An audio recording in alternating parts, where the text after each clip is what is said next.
Toshinori Yagi eyed the police station with trepidation, not for himself but for the reason he had been called here. Tsukachi's message had been short, telling him there was information for his ears only, but Friday evening after classes had been the earliest he could make it. His friend's response had only further worried the number one hero. That's probably for the best. That worry had gnawed at his gut all day, distracting him from the heroics courses he was in charge of.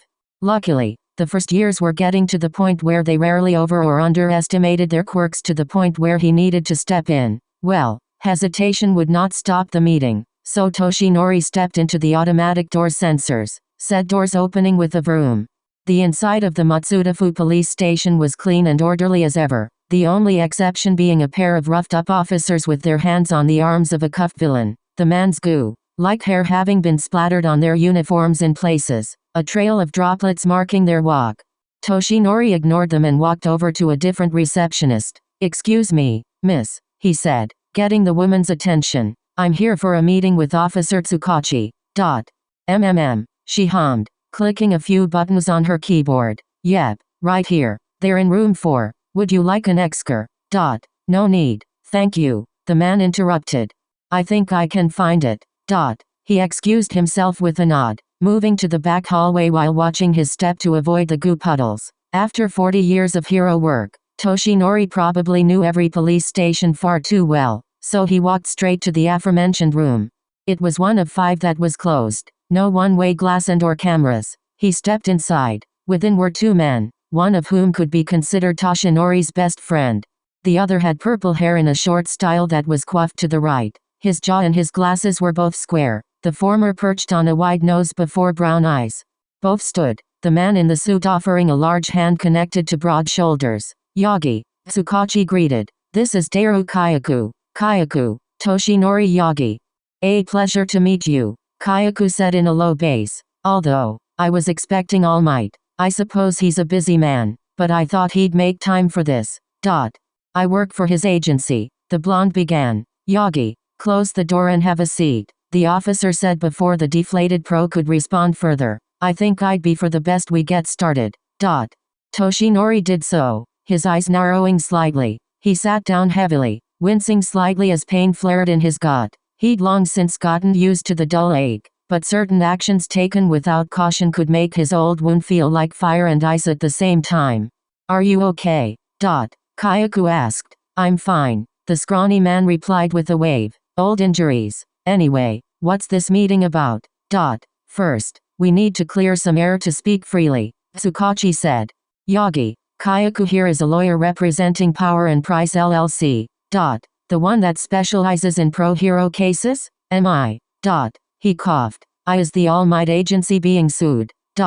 No, you're safe there," the officer waved off. "I am one of the most trusted lawyers at the firm," the man commented. "It is thanks to my quirk, perfect forgetfulness. I can selectively lock away my own memories until such time as someone who was there reminds me of the event. He offered a smile. "I don't have to relive my embarrassing moments from high school until the reunions. Must be nice." Toshinori chuckled. "Ah, I see. You're able to meet with clients whose identities are secret and forget the meeting afterward until they need you to remember something. Correct. I was under the impression I would learn All Might's real name today and then have to forget later. I'm afraid we'll need to ask that you forget a lot more than that," Tsukachi commented. "Yagi," Toshinori sighed before he suddenly bulked up, flexing his suddenly muscular arms as the chair below him protested. Kyaku's eyes boggled even as the man across the table was engulfed in steam, shrinking back to his smaller form. Well, Toshinori coughed. "I am All Might. An injury cost me my stomach several years ago and this is the result. It's why my active hero time has been decreasing." "Oh," Kyaku breathed. He looked away and sucked in a breath, getting his wits about him once more. He didn't need to pry or question anything seeing as he would not remember the meeting by the end of the day. I see. Well, All Might. You can just call me Yagi," the blonde interrupted. "Right, Mr. Yagi. Well, I represent Power and Price, and I am here to read the last will and testament of one Mirai Sasaki, the pro-hero Sir Knighty. What?" Toshinori demanded, bulking up as he jumped to his feet. "What do you mean his last will?" "I'm sorry, Yagi," Tsukachi muttered. I didn't want to get you involved because I know how emotional you get, but Sir Nighty and his 2 sidekicks have been missing since last Friday night as far as we can tell. Centipeder was reported missing when he missed an outing with his father on Monday and failed to answer any calls or messages the following day. Investigation into the matter found none of the 3 and, further, everything in the Nighty agency's systems had been corrupted by a virus. According to Mr. Sasaki's will, it is to be implemented approximately 1 week after his death or disappearance. Kyaku put in, pulling out a simple manila folder. His instructions were to have you, All Might, given the first meeting in private, then a second with his sidekicks, his cousin Saido Tachi, and one Mirio Togata. Unfortunately, his sidekicks are missing as well and his cousin was found dead of an accident dated to that same Friday. Doesn't sound like an accident, Toshinori muttered slowly, deflating again. Sorry, I'm just. What does the will say? Kyaku reached forward, bending the tabs to open the folder before pulling out 5 sheets of paper. I could give you all the legalese, the lawyer said, but I figure you'd rather hear the layman's instead. Please, the pro hero nodded. Mirai always cared more about the details. That's why he made a list to be read to you. Ahem. To my mentor and friend, I will the entirety of my collection of All Might collectibles and merchandise to be saved, sold, or donated as desired. Toshinori couldn't hold back the snort that made its way from him. Of course, Mirai would not only keep a collection but would also make him the designee if anything happened. Is that all? Well, no, Kyaku answered. There was a clause that said anything left unclaimed would be left to you as well, with the exception of the Nighty agency which would be passed down in a priority chain of Centipeder, Bubble Girl, then Mr. Togata upon his graduation. To Mr. Togata is also willed the entirety of Mr. Sasaki's private accounts, vacation home, and private vehicle. It's all pretty straightforward, Tsukachi said, having been told the gist before his friend's arrival. He wanted to set up his protege for success in the worst-case scenario. With his cousin's death, you'll also receive a collection of rare and expensive alcohols, for all the good it'll do you. I understand this is a lot to take in, Kyaku said. He slid a paper and pen across the table. Officer Tsukachi says there's more, but there's no point in me staying for something I'll just forget later. Please, sign these and I'll go finish filing the necessary paperwork. Toshinori did, marking the line reading name or hero alias. Kyaku nodded and collected everything, thanking the pro with a final handshake. The blonde puffed up as the lawyer closed his eyes, activating his own quirk. When he opened them, there was something like a spinning loading animation going through his irises clockwise before they flashed red. He checked his watch. I presume this has been a rough meeting, All Might, he said. I'm sorry for your loss. If you have any questions, please visit me and I'll unlock my own memory of the event. Good day. The door closed behind the man with a soft click, leaving Tsukachi alone with the deflating Toshinori. The officer reached into his pocket, pulling out a small, white envelope. There's one more thing. Search team found this hidden under the computer hard drive in his office. It's for you. Toshinori took it, his willpower alone keeping his hands from shaking. He recognized the handwriting with a single glance. All Might written in Mirai's tiny, slanted, methodic script with blue ink. It was still sealed. Shouldn't this have been in evidence? He asked. I checked the contents with the XP. Tsukachi explained, refencing. The machine the police had that could look through paper to scan unopened letters and the like. It wasn't used often, but this was one of the rare occurrences that permitted its use. It all but confirmed what we feared, but the information was sensitive enough that I was able to keep the bigwigs out of it to keep them away from your secrets. I just skimmed it and did my best to ignore what looked like the more personal parts. I figured you'd rather wait until we were alone. Thank you, Tsukachi. The blonde wiggled his finger under the sticker holding the envelope closed, pulling it off. The letter was a couple pages in Mirai's tiny handwriting. Toshinori. Please excuse my informality, but if you're reading this, then I am already dead. I should have trusted my gut more and walked into a trap as a result. Luckily, someone found this and gave it to you, but I also fear the ramifications. Still, if tonight takes a turn for the worst, this will be my final attempt to prevent what I saw that day. First of all, I want to apologize. You were right. I had no right to use my quirk on you. I have regretted that choice and what it cost me every day. Our friendship was everything to me, but every time we were together, both before and after, Words always failed me. I wrote countless emails and letters, worst case letters like this one, but I never had the nerve for them to reach you. You know I was always better with pen and paper. If you are reading this, then most of my assets will be divided between you and a student named Mirio Togata. He is a third-year student at UA who has interned with me since his first year. I have not told him any of your secrets, but I believe him ready to accept one for all. I have trained him to be strong, capable, dependable, clever, and above all uplifting. At this point, giving you his name is all I can do, but please watch over him for me. I know he can be a great hero, with or without one for all. Below, you will find a covered section.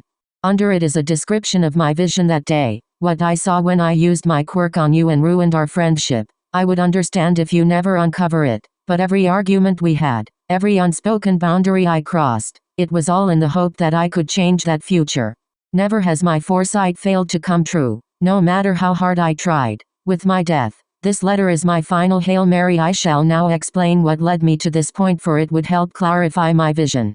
I had been tracking a self-proclaimed Yakuza group called the Shihaseke. Before I could find anything concrete enough for a raid, their headquarters burned down, the remains of most of their members found within by first responders and fire rescue.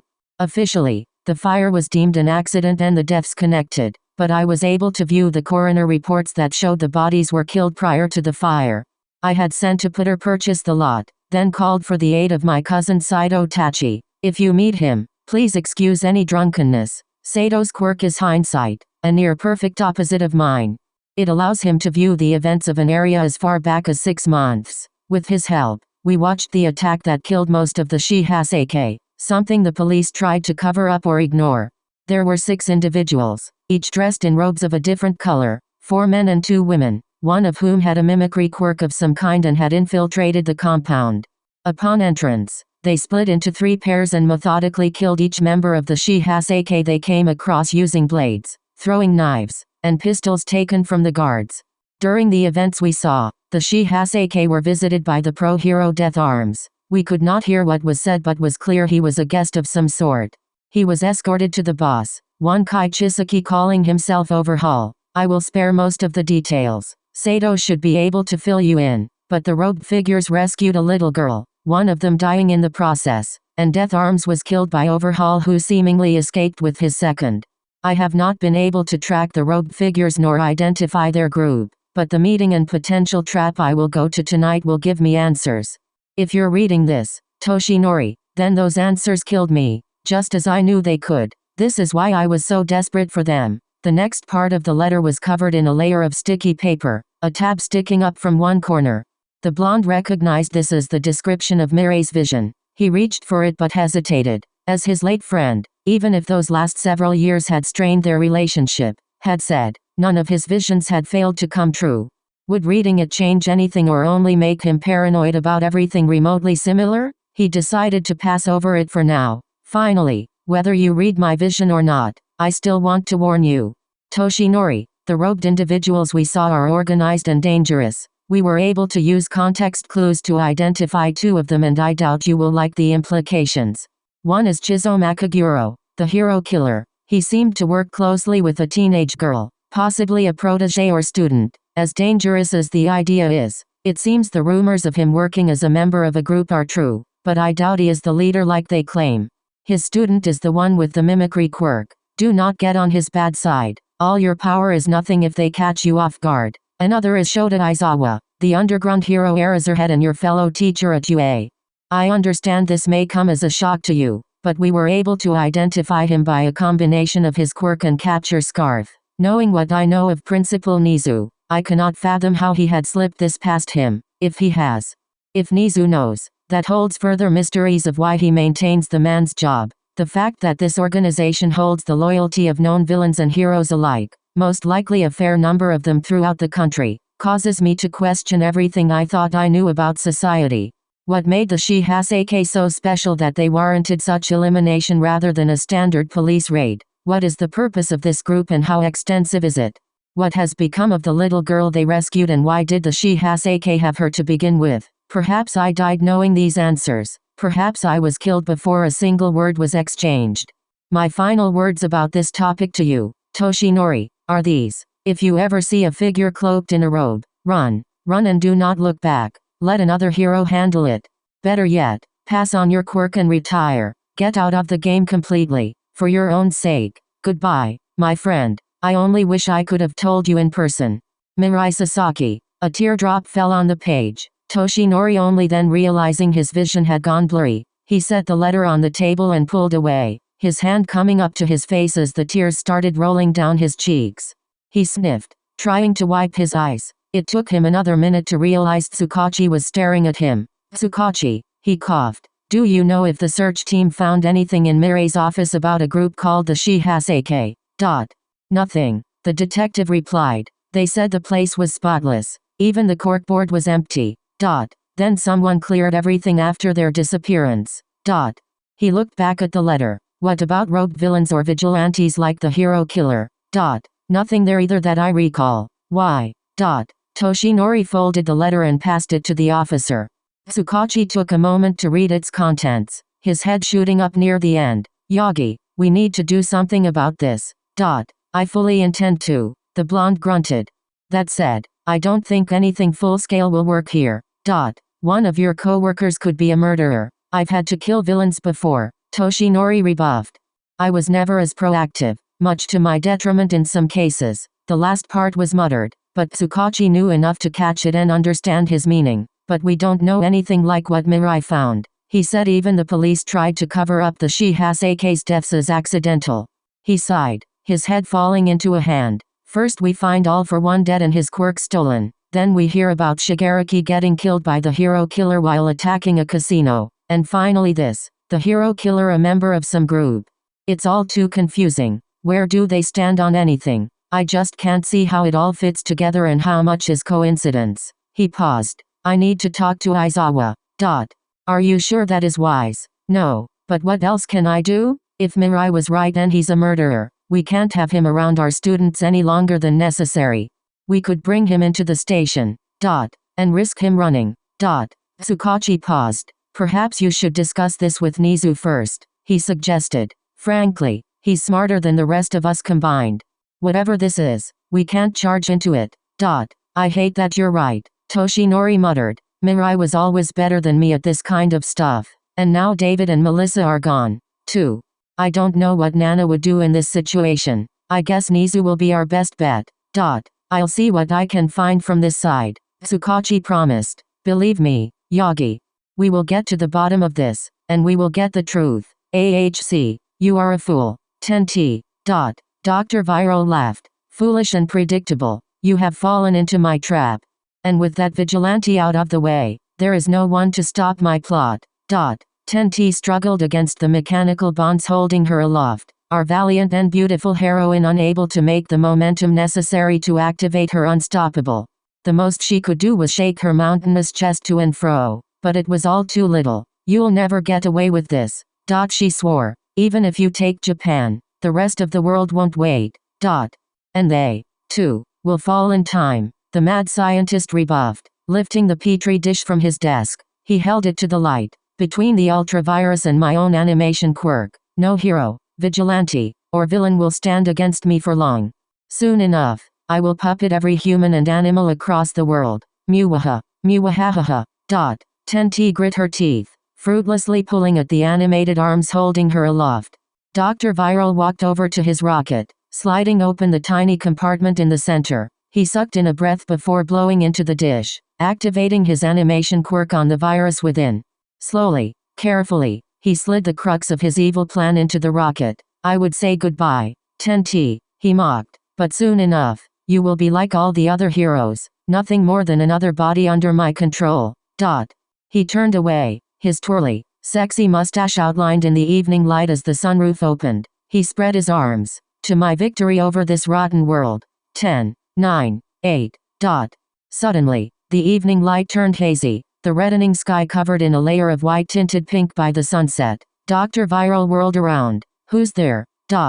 He demanded. Show yourself. Now, why would I do that? The accented voice purred, his fog spilling into the lair. 10T felt her breath hitch and her chest tighten, her eyes barely picking out the gray shadows slinking in the mist. After all, I quite like things the way they are. You. Dr. Viral hissed. You can't be here. You were to be on a plane to America by now. I know. 10T could hear that mocking, thrice damned, sexy smirk in those two words, the same ones he'd used on her so often. Thing is, I reconsidered your offer and decided I didn't like it.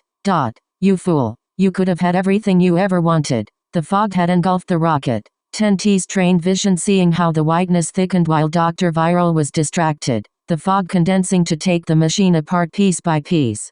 I don't think 10T would be near as fun without her moralistic banter, the rough voice of Baywatch replied, the sound of his West Coast American surfer sending unwanted flutters through the Japanese hero.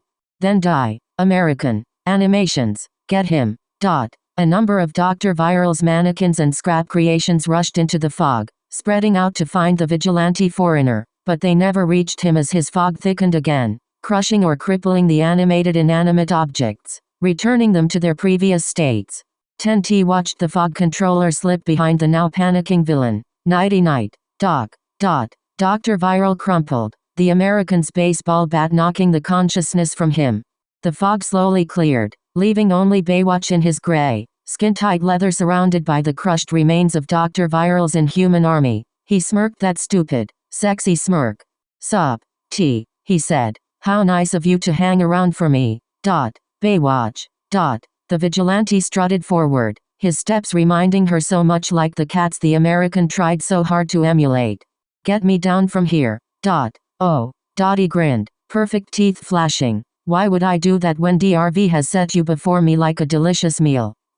He reached up, causing the heroine to flush as his rough hands trailed over her weapons. Her mind rushed with all the terrible, unethical, horrible, sexy things the American could do to her suspended, vulnerable, nubile body. Wait. The sweet voice of our heroine squeaked. Not here, Baywatch. EMI chewed on her lower lip, unable to take her eyes off the manuscript before her. She'd known her friend had had a pretty dirty mind for a while. They had first met in a bookstore perusing the so-called ladies' nightstand section, after all, but her descriptions had come a long way since the first draft of the novel she'd been trying to write. Kuruko had always wanted to write a book to put the ones she read to shame, under a pen name of course, and EMI could say she'd certainly succeeded. She'll have to try that one with Shota pretty soon. He didn't have fog, but he could make her feel just as powerless. EMI, what are you reading? She very nearly screamed, almost flinging the binder and manuscript into the ceiling as she whirled around. Shota stood behind her, dressed in casual clothing, dark colors, of course, and nothing. She squeaked, the binder thankfully landing on their couch. Had it landed anywhere else, the impact may have woken Eri. And as much as she'd come to love the little girl as if she were her own, helping to take care of her had delayed the proofreading she'd promised Kuruko she'd do. It was Saturday now and she needed to get it back by Monday. J. Justin. Unpublished book. You wouldn't like it. Shota reached for the binder. Wait. He was too close and too fast. EMI still worried about the amount of noise she could make. He snatched the binder and flipped it to the first page. 10T and the Fog of Love by Kuruko Aowada. He read, the lines on his face suddenly deepening. EMI, you haven't listened to the news today, have you? No. The female hero questioned, suddenly concerned about the way he'd said that. I spent the day here with Eri and the news is always so depressing. I don't want her exposed to that. He sighed and set aside the binder. He sat heavily in his chair and beckoned her over. EMI hesitated. It wasn't often Shota did something like this, offering to be physically close, even if it had been more frequent since he'd come out about his second life as an assassin. Usually, when he silently called for her in his chair, though, it was usually something she needed to be comforted over. She straddled him, resting her head in the crook of his neck as his arms wrapped around her. Dread went down her spine like cold water. He only hugged her if something was really bad. The news came out today, he started, the vibrations of his voice palpable due to her proximity to his throat. Sir Nighty and his sidekicks have gone missing. They're presumed dead. What? EMI tried to push away but his arms held firm, keeping her pressed against his chest. She trembled at the news fully computed. No, you're lying. That's a really mean prank. Show. I'm not laughing. I'm not lying, he muttered. She felt his arms tense. It wasn't us, but we don't know who it was since the Templars didn't have anything against him. It could have been some random villain, but that probably would have been more public. That unknown scares me. How? Emi chewed on her lip, tears already coming to her eyes. How long have they been gone? 8 days, he answered. No, that can't be. I just saw Ko. Last week, the man interrupted. You saw her last week, before the work studies ended. Mirai Sasaki, Juzo Moshi, and Karuko Iwata were last seen last Friday. No one has seen or heard from them since. Emi started to cry, her tears soaking into Shota's shirt. He just held her. Death was something he was much more used to, but he also knew how hard it was to lose friends unexpectedly. It was better to hear the news in private, to hear it from someone else, and mourn then rather than from impartial news or a lawyer. So, he held her, staring at the ceiling. He didn't have any of the information he wanted. He just knew the winds of change were starting to blow harder, and they sent a chill down his spine in the worst way. It was time to up his students' training. One doorway away, Eri covered her mouth, similar tears flowing down her own cheeks. She didn't know who it was that was gone, but she understood far too well the pain the woman was going through. It was the same pain she felt every time she saw Satsuki and her family and remembered that their dad was gone because of her. Eri's mind drummed up a new situation, one where it was Shota or Emi were the one missing, and it squeezed her heart. She wouldn't let anyone take her new parents, no matter what AHC, Danjuro Tabata, or as he liked to think of himself, gentle criminal, hummed as he walked down the hallway of his apartment building. He wore a scarf and a pair of sunglasses, the former of which was not questioned since the pre-winter chill was starting to set in, and grocery bags hung from his free hand. He was feeling sentimental, he supposed. It happened regularly this time of year, the fog in his breath and the nip in the air reminding him of that week when his life changed so completely. He had been returning from his father's funeral. It was night time, the air colder than it was now on account of sundown. Not so much that one required a jacket but certainly enough that one was usually appreciated. He had taken a detour into a park to try to take his mind off of the sad state of the world. His world, at any rate. Danju Tabata had been a gambler in his last years. Danjuro never knew what it was that drove him to it, whether it was his mother's passing along with the little sister who didn't live long enough to be named or it was his grandfather's declaration that he'd been unfit for whatever family business had made them rich in the first place.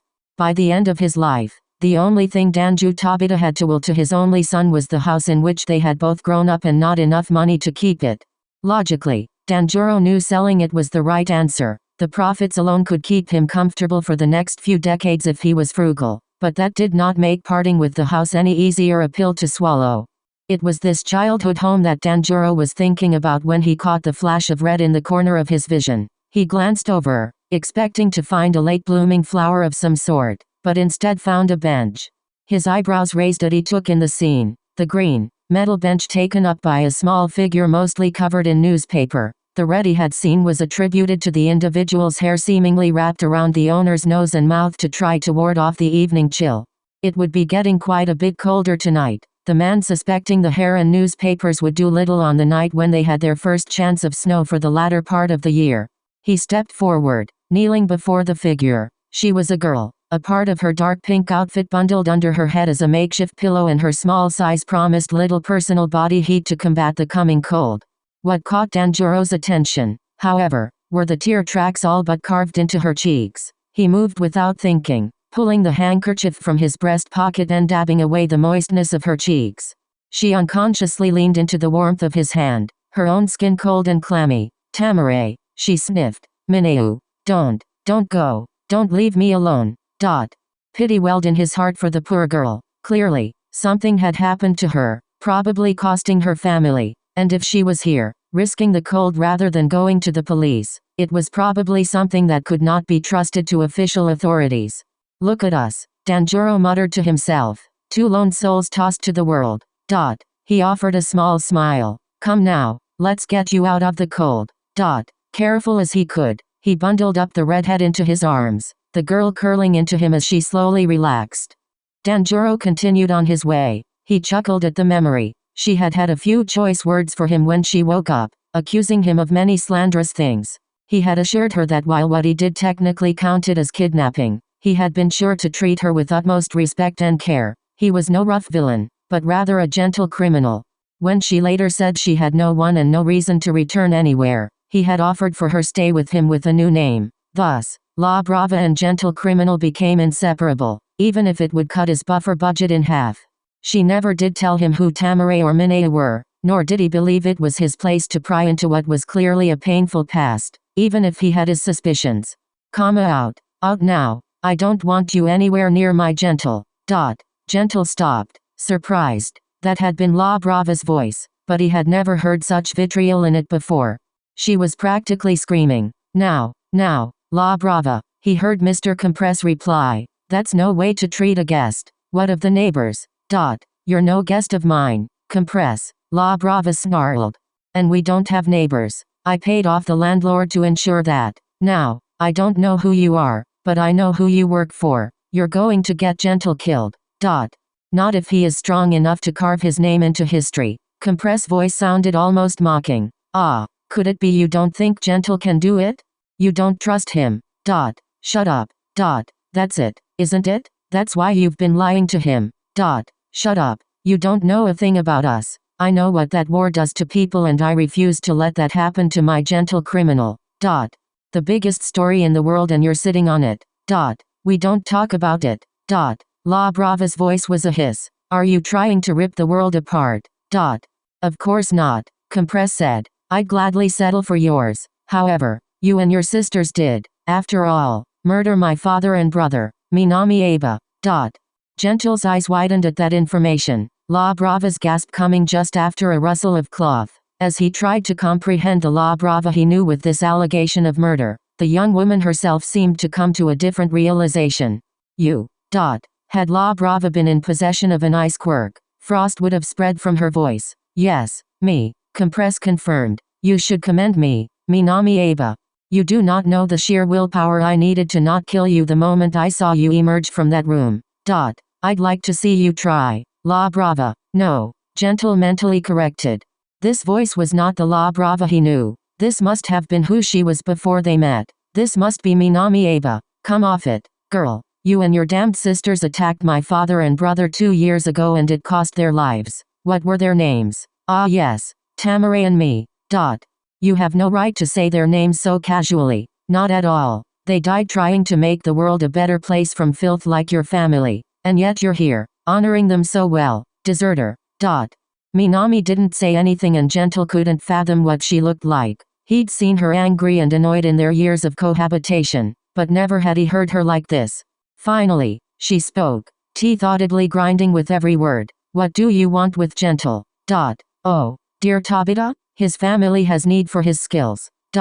Gentle's family is gone. His father died just before we met. Indeed, such a shame what happened to poor Danju, but his son seems more, what's an appropriate word? Bouncy, perhaps? Resilient. Yes, I'm sure he can recover from most anything. The only question is which way he rebounds. And you want to drive him into your sick cult. Now, isn't that the pot calling the kettle black? Compress mocked. Gentle could practically hear an eye roll. Danjuro doesn't seem to have the guts for the full life like you or I do. Or did, in your case. But no, that's not what we would ask of him. We have need of his infiltration and information gathering. So, I'll ask you this. Will you stand in our way or do I need to expose your secrets? Minami Aba. I'll never give you the chance. Minami hissed. I'd rather Gentle be safe and see me for the killer I am than let you have your way with him, bastard. Then have it thee, coward. Gentle heard something shatter just before he knocked hard, shoving his key into the door. La Brava, I'm back, he called, turning toward the kitchen where he thought he'd heard the voices. He blinked. Mr. Compress was seated at their tiny table, a teacup steaming in his hand despite the mask firmly over his face. La Brava, in contrast, stood with a broom, sweeping up the shattered remains of a heart-covered teacup.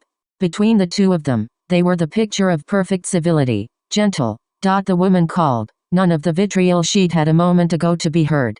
She shifted slightly, one of her ponytails hiding the flash of a knife sitting on the counter behind her. Sorry for the mess. Compress snuck through the window and spooked me. Yes, I admit it was impolite. The masked man agreed. He swirled the tea in his cup. It seems a bit of your showman's flair may have rubbed off on me. Coming through the door seemed so drab. Yes, I can understand that. Gentle forced a smile. He only hoped his scarf served to hide its insincerity. He held up the grocery bag. La brava, the store had a special 2-for-1 on those pastries you so adore. The young woman's eyes lit up, but there was the shadow that hid within. Such treats always made her melancholic for a reason she had yet to say. He could not see what facial expression Mr. Compress had, but the tilt of his head said something. After what he'd just heard, Gentle didn't know what to think of either of these people. He did know one thing, however, both of them had their secrets, and it suddenly felt very important for his continued living that he learn them sooner rather than later.